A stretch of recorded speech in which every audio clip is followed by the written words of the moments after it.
Hello guys, আসসালামু আলাইকুম। দেখতে পাচ্ছেন আমি আজকে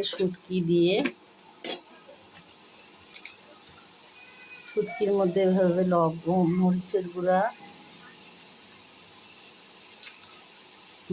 গুঁড়া দিবেন,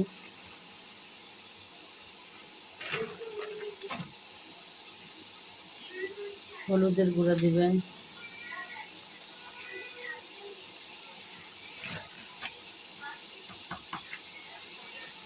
স্বাদ মতো লবণ দিবেন,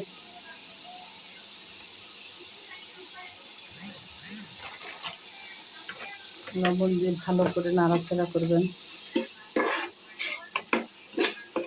এখানে শুটকি আছে,